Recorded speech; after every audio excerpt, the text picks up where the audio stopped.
Okay, I am recording, I think. And I'm really excited today because this is the first episode and I am here with my BFF, such longtime friend and performer extraordinaire, Wendy T. How are you? I can't believe I'm your first contestant. Are there prizes at the end? That's all I want. There will be prizes, yes. Okay. All right. Well, first of all, tell me what the title of your show means, because that is interesting. Hey, how did this already turn into you asking me questions? I have to know. So, because yeah. I have a follow-up. Yeah. I mean, it's weird. Walking with purpose. It's something that I tease my students with because I always tell them that they have to have a purpose of why they're doing what they're doing, or they're walking on stage to go do something, like you don't just meander on the stage. You have to be taking the stage with some authority and some purpose in mind of what you want your performance to do and what you want to get across to people. And I personally don't know anybody that does that better than you. So we could just dive in there if you want and start helping me get, some wisdom for these kids about how do you build a performance and how did that happen? I mean, you've been in the industry a long time. Yes. And I understand that word purpose.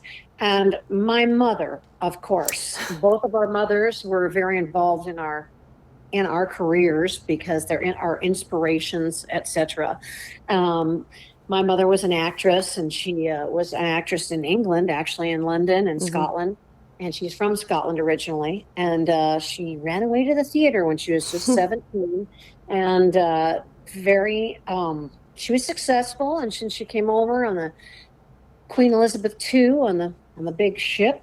That's awesome. She came over to New York and was working in New York. And then she got tuberculosis. And wow. So, yeah, I know. And so then they had a new clinic in Denver, Colorado.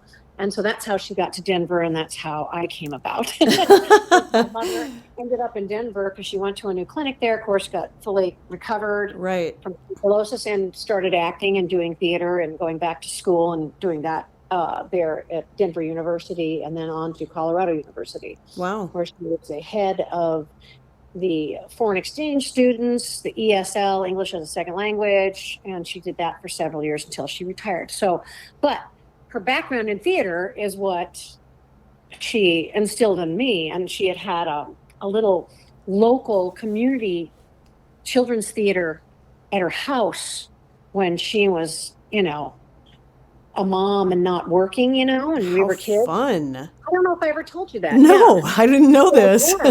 And so that's the kind of thing she would teach us is if you're going to stand up there and say a line, make sure you have purpose. And what it's, of course, we didn't even know what that word meant probably when we were 8 years old. Right. But she taught us. And also, when you're doing anything with your hands, that was another thing. That's if you watch somebody on stage, they're just floundering with their hands. Right. And my mother was really good about that, teaching us what to do with our hands. You must have tension in your hands all the way down. So when you do a move, it's not just flailing. It's not just no purpose. Right. There's purpose to it. And not overly practiced either, because you don't want to, have every move that you make with your hands overly. Jazz hands. Yes, exactly.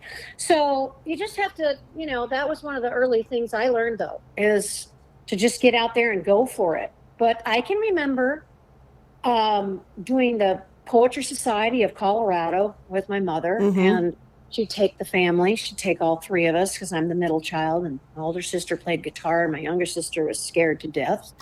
And she went out, and this was a perfect example of stage fright, but she was only probably about 5, and she went out and had to say, a birdie with a yellow bill hopped upon my windowsill, cocked his shiny eye and said, "Ain't you shamed, you sleepy head?"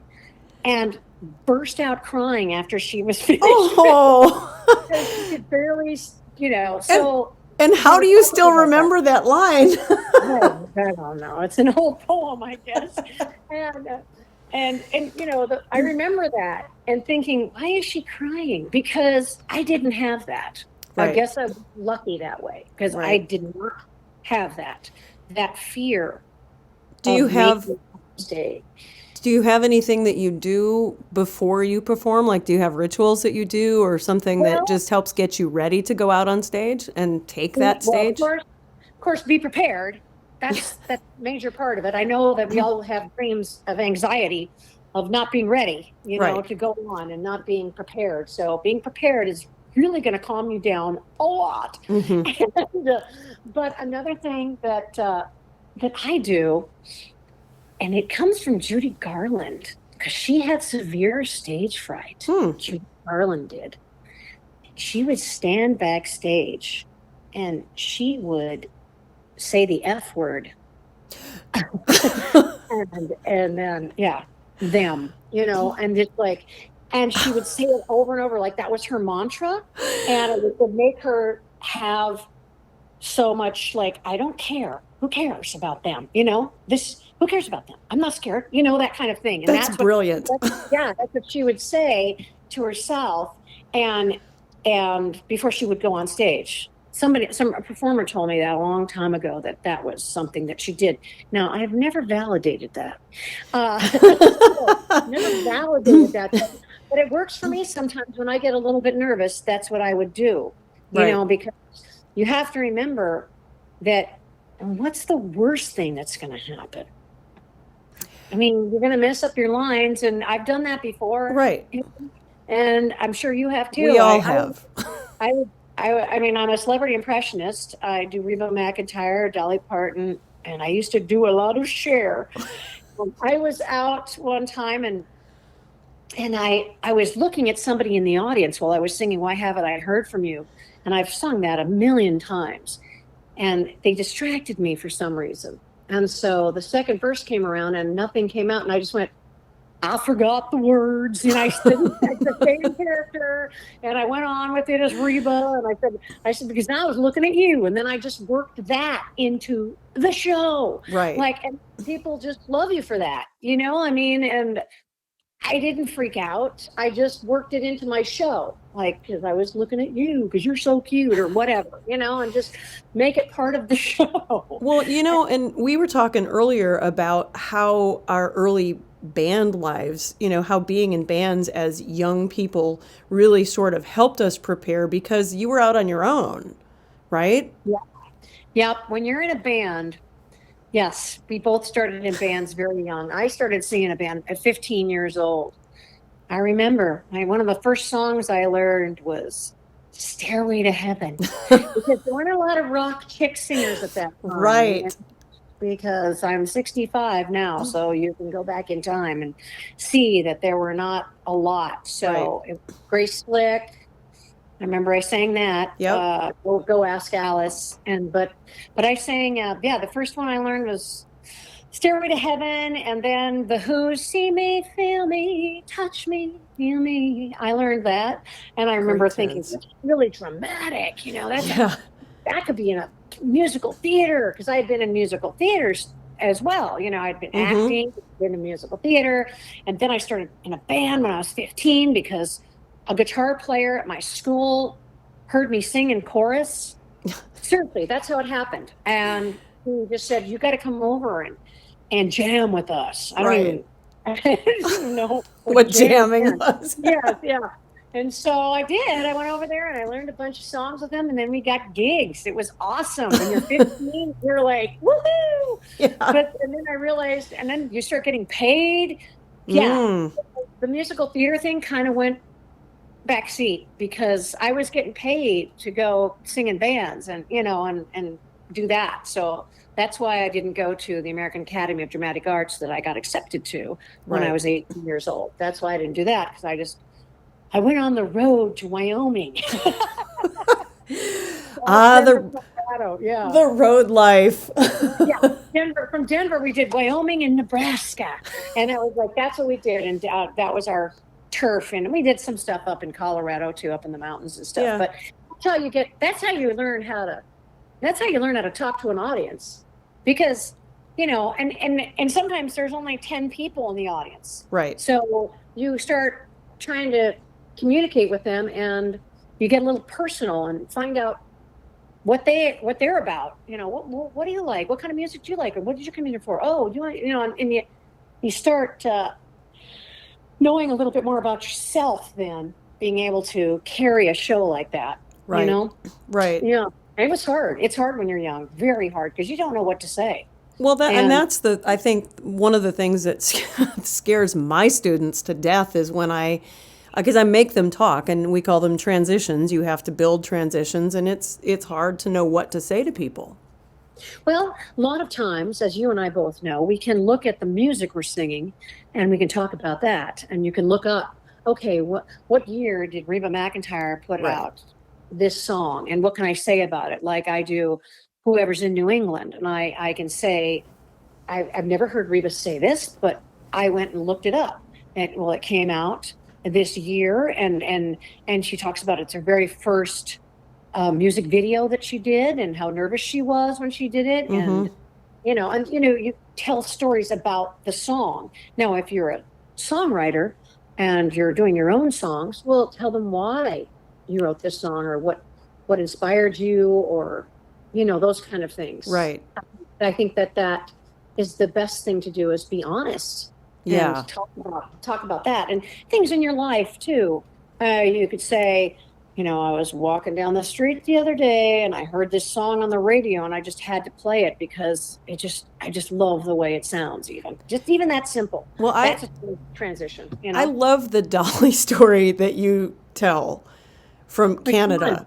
Which one? Oh, that is a true story. Right, Yeah. but that happened to you, that now you've worked into your show, and if you want to share that, I love this story.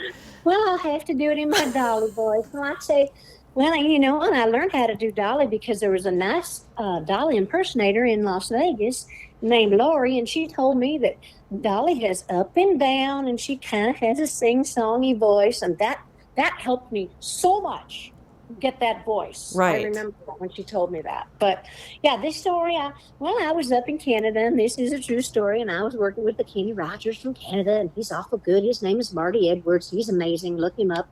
And he lives up in Canada, and he gets us all these great jobs up in Canada. So I was up there, and we went in this little town. It was way up north somewhere. I can't even remember.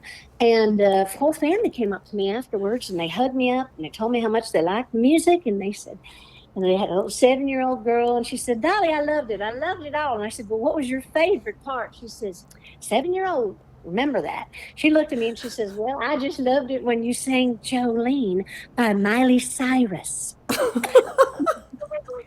And of course, that I just laughed it off because we're just happy that people know the music, but I wrote that song. Anyway, But as Dolly, you're right. That's a fabulous way to take something that has happened to you in your real life and put it into your work and your character, and it's a really great personal moment. I've seen you do it so many times on stage, and it's just this amazing moment of, like you said, you got to be honest, you got to be truthful, right? Thank you. And I'm not going to lie, I steal material, from the real characters. I do. Mm-hmm. You can do that. Like, there's like Cher. Mm-hmm. She says when you're Cher, every night's Halloween. Boo. So there's lots of stuff you can steal out there too. And I saw a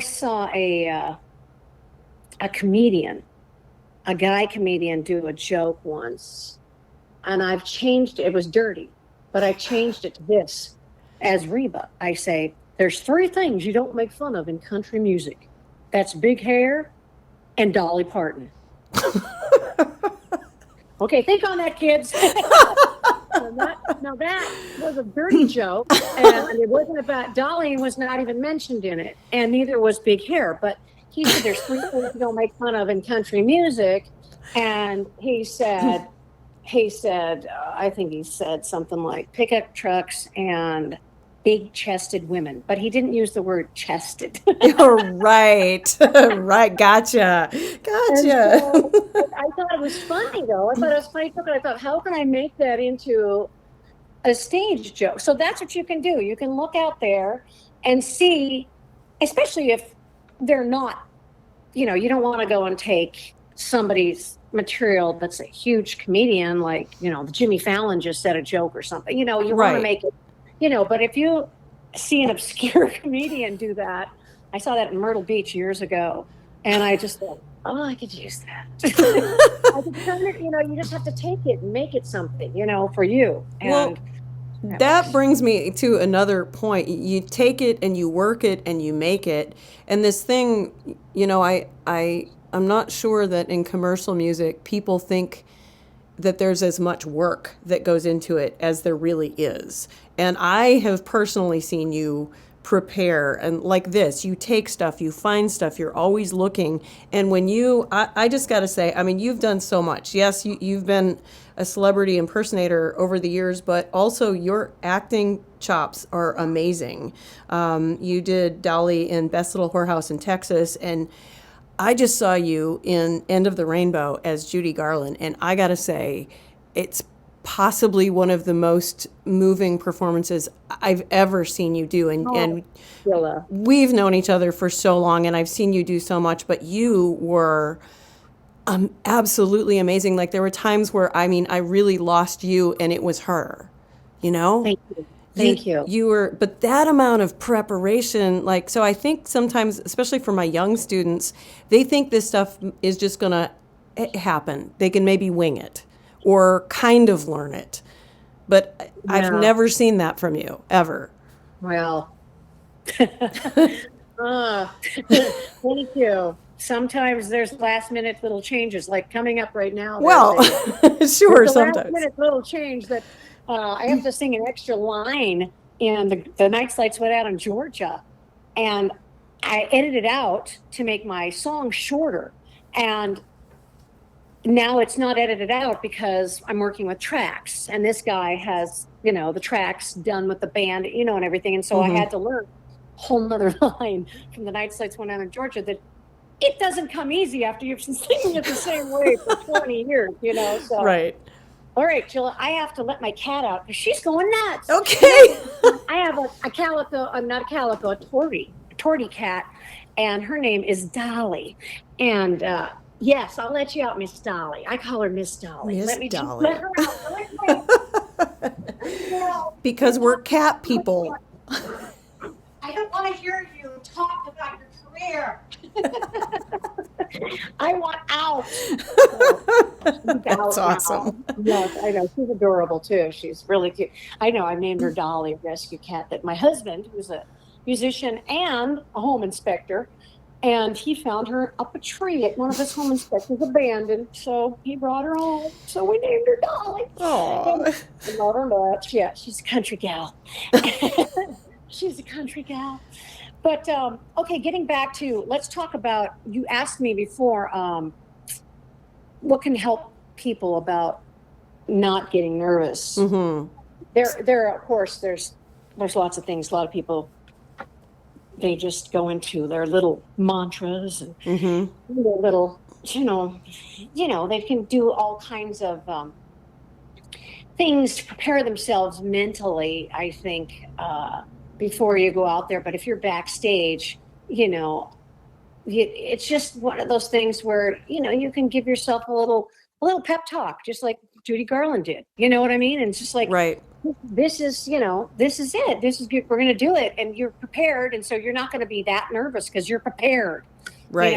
That's the thing. And also, like we said, if you go out in bands and play out, or even karaoke, go out and sing karaoke. Every one of my characters, that's the easiest place to go to see if you get a reaction. Go out and try a song. I remember when I was first working on Cher, and I didn't know if I had the voice or not. So I went to a karaoke bar. I'm myself. I look more like Reba than any of my characters. Right. I get up there, and if I could turn back time, I said that one line. All of a sudden, the bar was like, "What?" And they were like looking, and I thought, okay, I think I have it. I think I get it, And so karaoke bars for anything, go out and sing other people's songs in your own voice, and just see if you get a good reaction, Right. and say something before you sing. Don't just stand there holding the mic going, Right.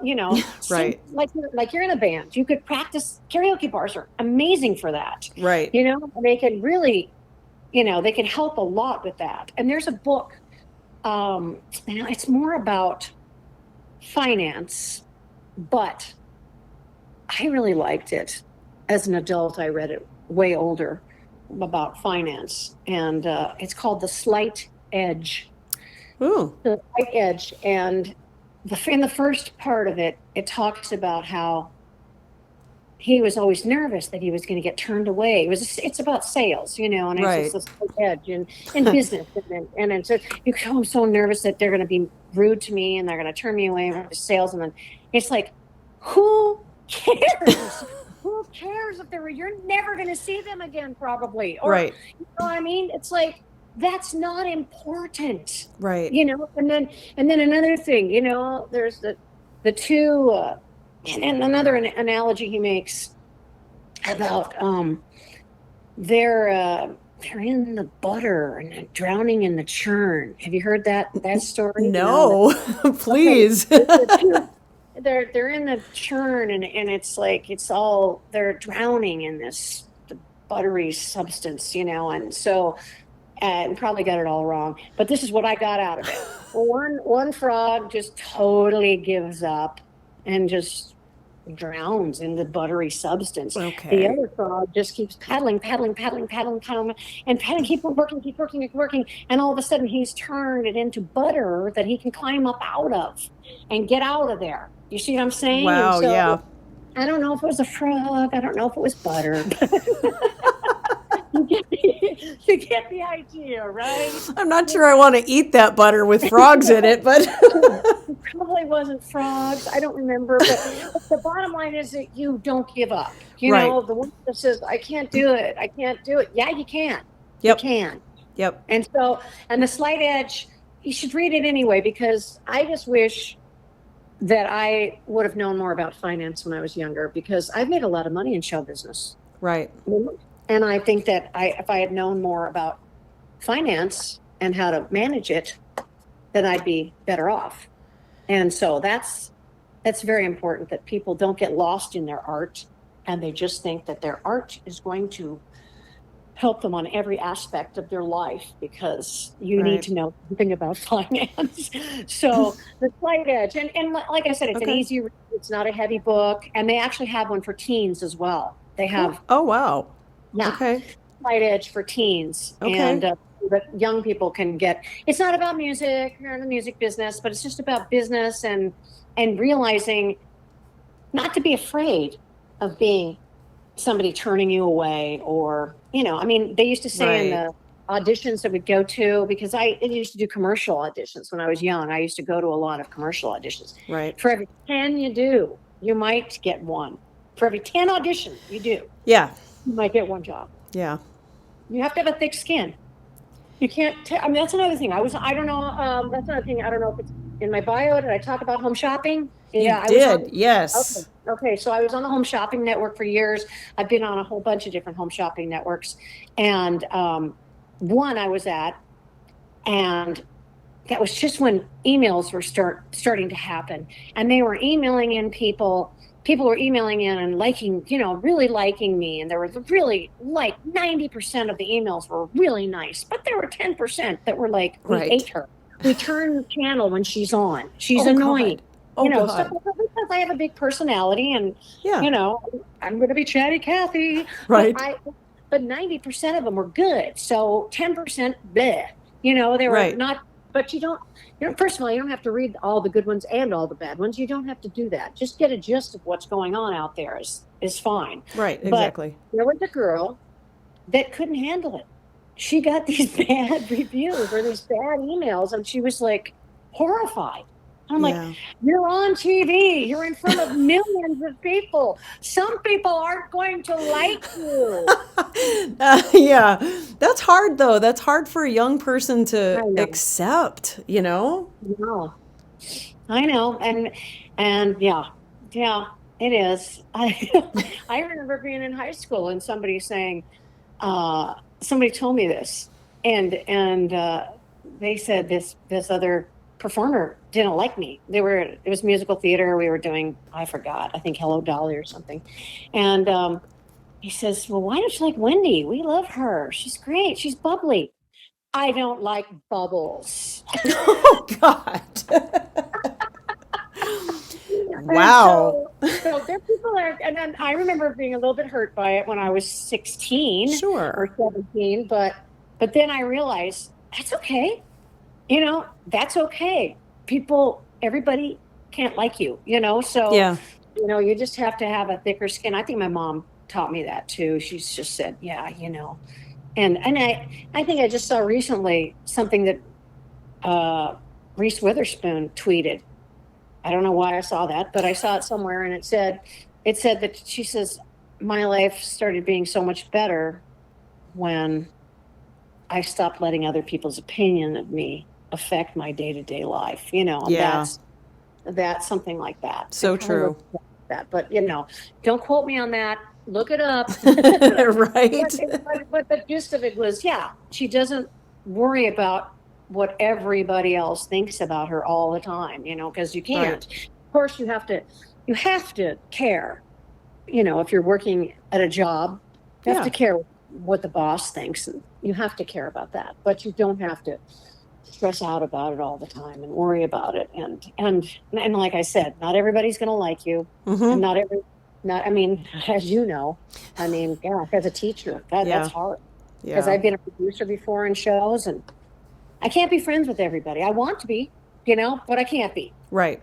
and I think that was a problem for me at one point. I think I got my feelings really hurt because the dancers didn't like me in some show or something, and I was like, but it was my show, and I put it together and everything. So what? Yeah. That's okay. Well, talk about too, because you've been, like you said, this is a great thing too, I think, for young women to listen to, is that more and more female artists are taking control of their lives and producing shows. And you've run your own projects, Crimson Rose, and you were in Blaze, and, you've done all of these band things, and now you've put together all of these shows. You've done a lot of the Kenny and Dolly stuff. You do all the show production stuff. How do you handle that? Well, I didn't have children. I have two wonderful stepdaughters now, but Yeah. during those years when I was working my butt off and all those things, I didn't have children to worry about. So I will say that, Yeah. that left a lot more time for me to focus on Mm-hmm. my career. And so, yeah, and I think that you have to get up every day and thinking that you have a good idea, that this is a good idea, that, and you have to be willing to say also when it's not a good idea anymore, just go, that didn't quite work out. Right. But doesn't mean it was a failure, you know what I mean? But, it's just, there's so many times when people they get discouraged because they think, oh, it's not a good idea. No, it's a good idea. Try it. You know what I mean? Right. It's like, we got to try this. But then when it's starting not to work, then you have to go, okay, this is not working. So let's move on to the next good idea, And you've learned something. Yes. Oh, yes, of course. And yeah, I've had wonderful experiences. I remember my first husband, Brian, said to me, he said, we were in Nashville, and I just talked to the head of Mercury Records, and it was very exciting, and we thought we were very close to stardom and getting a production deal and all that stuff. And I remember him saying to me, he goes, hey, no matter what happens, this sure has been fun. And I know exactly what he meant. He said, this is really fun, going through the adventure of it. Right. Even if you don't get the brass ring, you still had that experience, and it was really exciting and really fun. Right. It was. Yeah. And you can't let if it doesn't turn in exactly the way you thought it would, you can't let that bring you down. You got to bounce back. Right. I can remember being 40 years old and still putting together shows, doing all this stuff, and having all this, tons of ideas and gumption, if you will. I love that word. And I met a girl in Vegas that when I was living in Vegas, and she was 30. She was 10 years younger than me. And she was so depressed because she hadn't gotten a major record deal. Yeah. And we were just like giving up. And she said, I'm 30, I'm old. And I said, well, if you stop smiling, you're going to look a lot older. Right. And that's exactly what she was doing. She was stop smiling. Right. I said, you smile, you take off 10 years. I said, you look, adorable, and you can still have so many other projects, so you have to change, your ideas and, reinvent yourself. How many times have we done that, Jilla? Oh, God. Too many to count. Right. Because there's so many other things out there to do in showbiz. And people have to remember that. There's not just one way. It's not nowadays. It would be like, I want to write all my own music, and I want to get it out on a streaming and have everybody buy it. And you're right. That's what they do now, right? Whereas in our day, it was, let's get a record deal.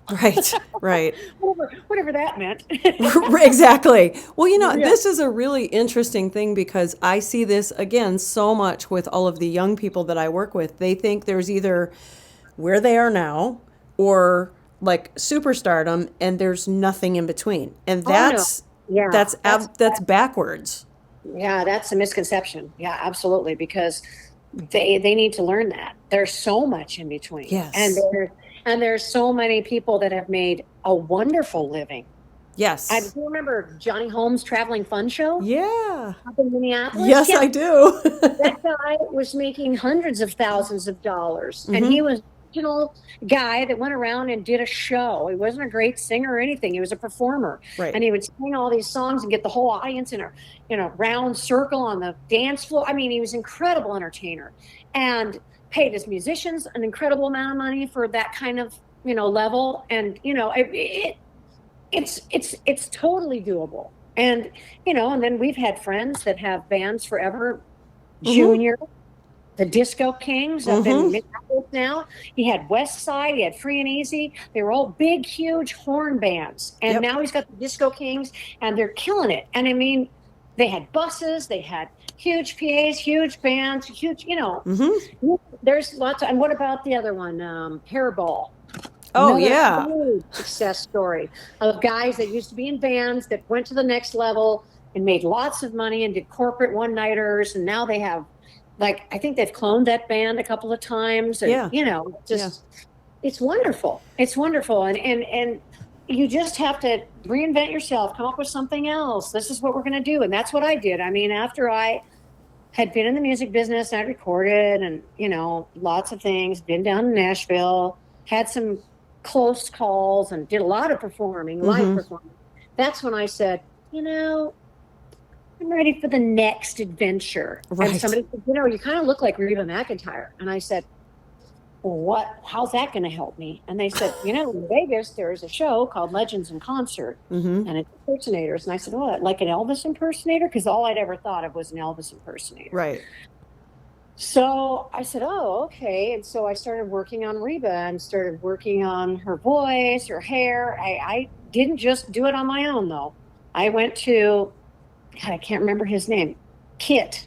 What was his last name, Jilla? Oh. Yeah. Oh, yeah. I know who you're talking about. Yeah. He was a makeup artist. Yes. Photographer. Kit something. I can't remember. He was wonderful, brilliant.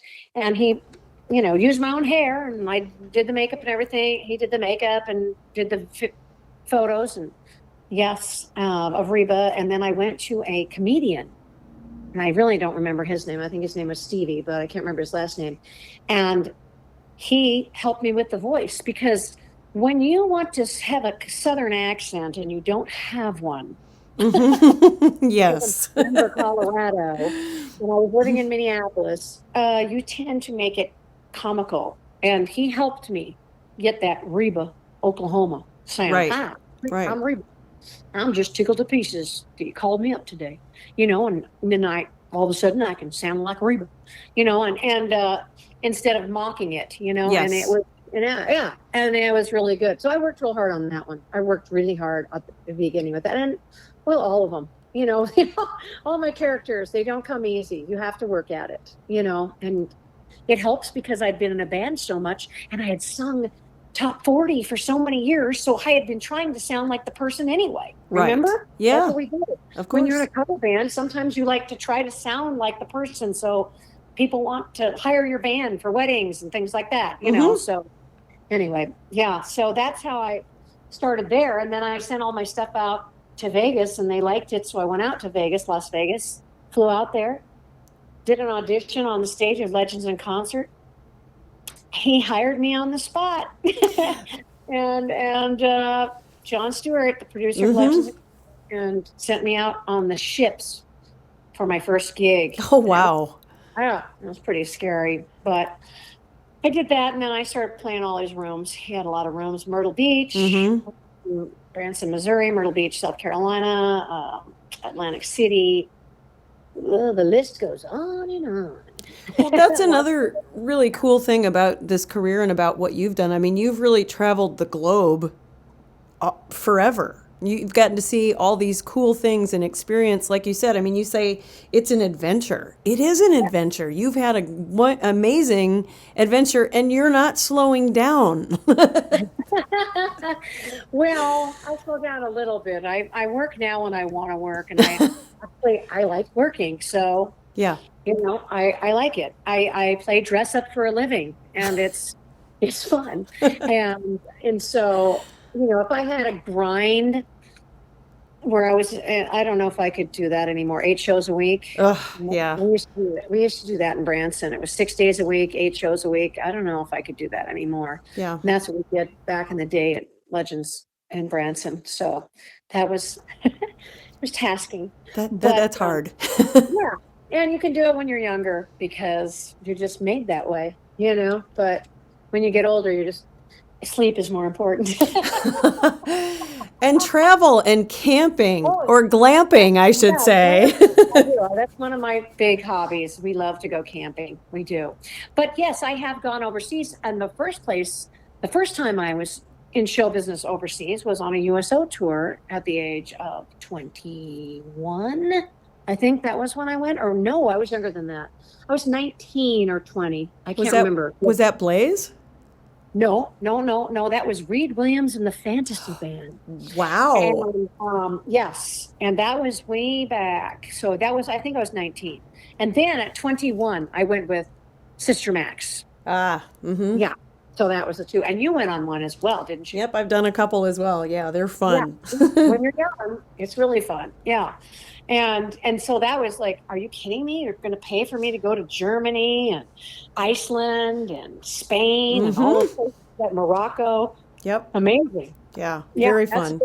Amazing. And then in Legends in Concert, I went to Japan for New Year's Eve. Can you imagine? They flew me over for one night. Oh my God, that's fun. One night show. I know. It was on a base in Japan, in Tokyo, on the base there, and it was really fun. Yeah, it was wonderful to be able to do that. And we did get some days where we had some time to do some things, and that was really good. And then when I was younger and had my own band called Wendy T and Too Hot, and unfortunately you were not in that band. I would have had a lot of fun with you in that band. Anyway, we went to Singapore for 6 weeks. Oh, wow. Yeah, we had a residency for 6 weeks at a club in Singapore. That was hard. What was challenging about that? Well,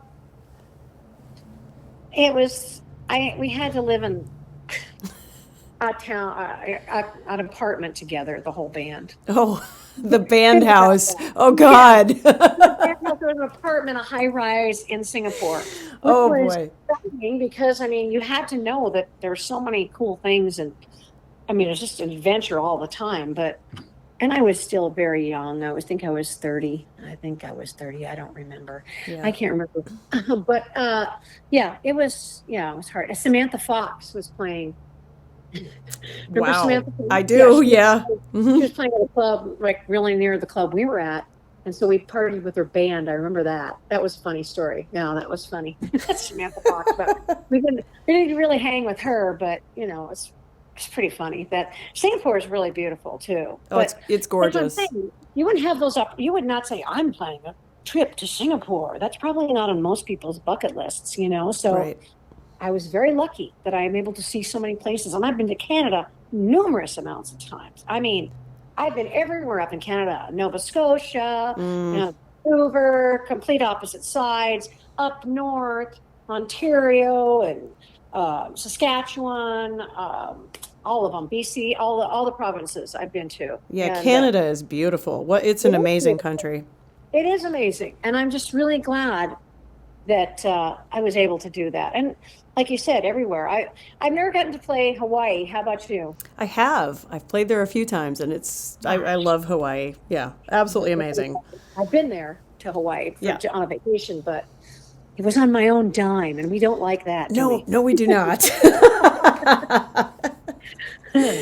So the other thing too, and I'm so glad we're talking about all of this and the experiences, because I have a feeling, I get the sense sometimes when I'm teaching that my students think these things should just happen immediately. And there's a learning that happens over your lifetime that you don't get by any other means except by living and going through it, and time, I think I think you have to be patient and let time do its work. That's hard. That's hard being young, because I didn't like that. I was very impatient when I was young. I'm still impatient. Yeah.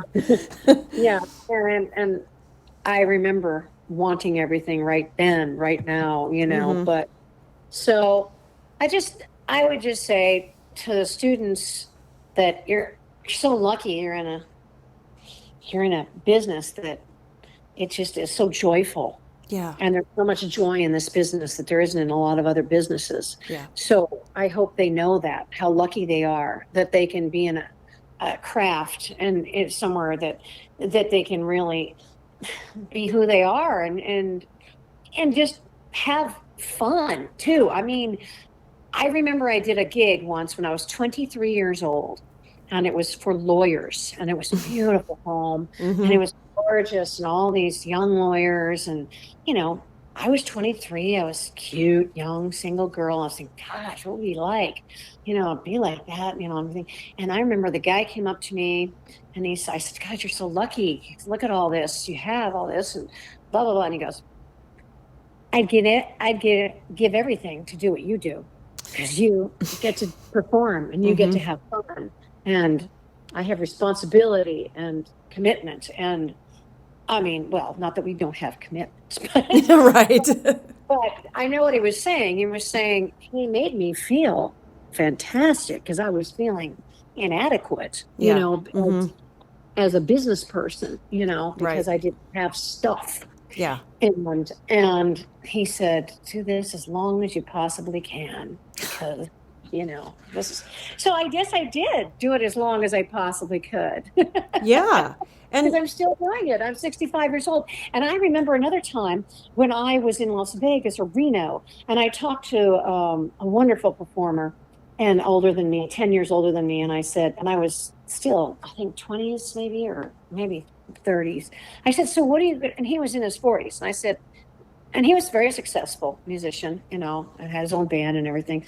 I said, so what are you going to do when you don't do this? And he goes, I'm never not going to do this. This is what I do, Wendy. I'm not going to become anything else. This is what I do. I'm hurt. And I thought, he was like 45 years old. And I thought, you had to quit by then. Because, we've seen a lot of people quit. Right. Yes, we have. Yeah. And so I was like, wow. Okay. And he never did. And he's still making music at like 75. Yep. In Montana. Yep. Yeah, he's amazing. That's fantastic. I know, it was a good story. And I think he ran for, I don't know, I want to say senators. No, could have been, but he ran for some public office up there in the Senate. And he didn't win, but he was very popular. That's Right, and that right. yeah, that's so interesting, and it's just you can do anything you want to do in this business and not be famous. You know that. Yeah. You can make a living as an actor too. Absolutely. There's a theater an hour away from me here, an hour or so away, called the Barter Theater, and they have a residency of people that are there all the time, and they make a living. They have families. You know what I mean. So you can do it. You just have to focus and be willing to travel, of course. There's always that. You have to be willing to travel unless you're going to get a sit down, but there's plenty of sit down gigs in right here in Pigeon Forge. Right. I mean, those musicians all have families. Those singers and have family. Everybody, they have full-time jobs over there. And then when that goes away, they get another job and another show. They'll go to the Mystery Dinner Theater, or they'll go to another big theater, musical, and pretty much if you're good, you can work. Well, that's the thing too. And this is, again, goes right back to something we were talking about earlier, is that you have to have the talent to carry the performance, right? That's right. And if you do that, you're always going to work. Yeah. Yes. Right. You don't have to be Celine Dion. No. You just have to be good, and so and you'll work and focused and come prepared. That's major. Yes. Be prepared and walk with purpose. Walk with purpose. Yes. Yes. Yeah. So, anything else you wanted to ask me? Oh my gosh. Well, so if you had 3 things, just bullet points quickly off the top of your head, that you could tell young artists coming up in the industry, what would you tell them? Well, let's review. Yep. Be prepared. Be prepared. Yes. Yes. Be very prepared. And also seek out other people.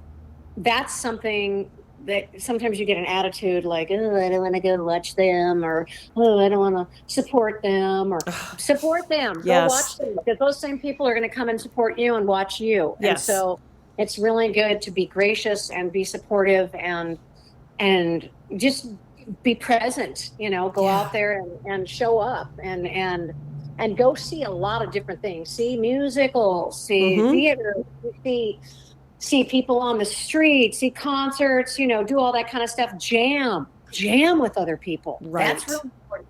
And this is the biggest thing I can tell you that I wish I had done more. Besides the whole finances and slight edge and money, be smart. Network. I'm telling you, everybody you meet could be somebody that could help you, or you could help. Yes. And it has to work both ways, Yes. because you want to be altruistic. You want to be that giving person. I mean, Tony Robbins, doesn't he always say that? You have to give it up. You don't want it back in, Right. So not that he talks like that. But I'm an impersonator. But yeah, you have to help other people, because they're going to help you. And I mean, I wish that I had, back in my day, we didn't have phones, but I wish I had taken those cards from people or written down their names and kept them all in a log. I had a friend that did that. He's very successful television personality up in Minneapolis. And it's because he has a notebook of cards, and it's all organized, and he can look up, people, who could help me with this, blah, blah, blah. You know what I mean? Right. So network. Everybody is somebody. Yep. Everybody. I mean, the dermatologist Yeah. might be a patron someday for your community theater. You know what I mean? And so, just everybody. You need to network and have them in the loop. And now it's so much easier to network, right? Oh my gosh. Yeah. Social everything. Yeah. That is, and you can be private about it. You don't have to put it all out there all the time. Right. You can say, hey, do you think that you could help me out with this? Or do you know somebody? Or, hey, I heard you were looking for this. I have somebody that might be able to fit that that job, or Yeah. because that's one of my favorite things to do. Yeah, and you are so good at connecting people. Oh my gosh. I love doing that. I love helping other people because I feel like it's going to come back to me too, and it does. It Yeah. does. Yeah. And that's and oh, let's talk about this too. And also, be careful what you say. Yes. I mean, I know we all want to be funny and we want to be clever and we want to have an opinion. And sometimes in dressing rooms where you don't know everybody totally, then it's probably better to just keep a lot to yourself. Keep it close to the vest, as my mom used to say. Yep. Close to the vest, because I made mistakes and I said things I wish I didn't say, and it's hurtful to other people. And, it's just one of those things where you just have to be careful about what you say. And but be open to it, but also be open to any kind of notes. I'm not going to say criticism. I'm going to say notes. Yes. Because notes is what we all should take. And I think that's really important, because I can remember people saying things like that, the thing about, well, I don't like bubbles. Okay, so I thought maybe I don't need to be that bubbly. That was a note even in my head. Yeah. Pull that back a little bit. Oh, and I remember, here's a good one. When I decided in my mid-20s to go back and take some voice classes because I was getting nodes from singing in band 6 nights a week, as we all know, and about nodes. So this guy in Minneapolis, he was a teacher. I took private lessons from him, a voice teacher. I don't remember his name, but I said something and I was trying to be funny and I would do it all the time. Then something smart aleck, Right. Smart aleck now, or we would say smart ass now. But Right. That age it was smart aleck. And he said, Wendy, that might have been cute at 19, but it's not cute at 27. And I was like, crushed. I mean, crushed. But it was a note I took. Yeah. I took it at that point. I mean, it took me a day or two to absorb it. But then I was like, oh, I see what he's saying. I see what he's saying. And then at one time I was in a play picnic in Denver at the Denver Performing Arts Center. And I went out and took my bow, and it was too big. But I was joyous, but I was like, yeah, it's me, it's me, and it was joyous. And I remember my mom saying, yeah, don't do that. Don't do that. That's too much, honey. It's just, right. And I was glad she gave me that note, because I don't want the other actors to think, God, she's such a diva. Right. Right. I wasn't. So, yeah. Well, and that gets into like the presence, and it's so hard. I think it's hard today because there's so much social media and you have to watch how you look, what you say, what you put out there, your posts. Everything has to communicate a specific message. And it's really hard today for these young people to do. And, still for us, but, we don't like a picture out there that doesn't look good of us. Right. I mean, my neck looks like bad. Oh my God, my neck looks so old in that picture. Or, oh God, I look fat from that view. That side, I look especially, fluffy, or whatever. And so, I mean, it's probably really hard because it's still hard for us. And we have thicker skin, right? And we can say, well, I mean, they put something out. Somebody took a video of me singing at Memories one night in Pigeon Forge years ago, and I was doing Cher, and I did burlesque. Welcome to burlesque, and there's this real high belt burlesque, and it's held. And that night, I cracked, and it cracked, and it was put out.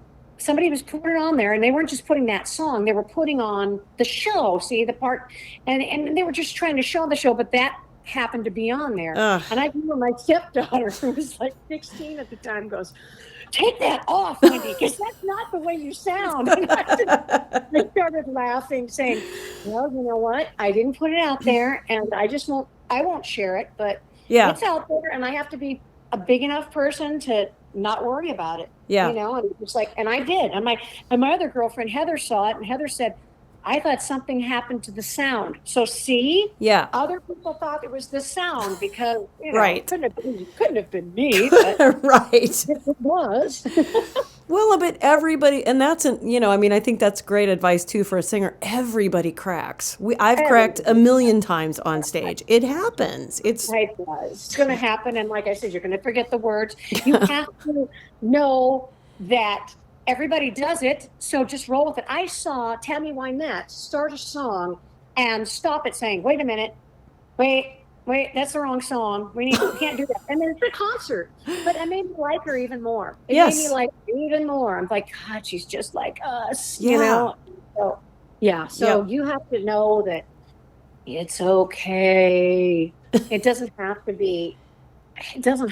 be always, always perfect. Yes. It can have some flaws in it and still be good and still survive, Well, and that's sometimes the flaw is like your Reba moment where you were distracted by the person. That was probably a really cool moment for the audience and in that show for you and them to experience that. That wouldn't have happened. I hope so. But I got off, and the guys in the show gave me a little token about it. They go, yeah. I said, hear me forget the words. They go, oh yeah. And they said, but you survived it. And I said, yeah, of course I survived it. That happened. It's like, and worse than that, he's messing up a joke. Because you can't come out of a joke. You have to say, oh, I messed that up. Let's get to the song. Come on. Because if you mess up a joke, it's like, oh, you're dead. And so you just have to say it. Oh, I messed it up. Okay, we're getting back into the music now. Right.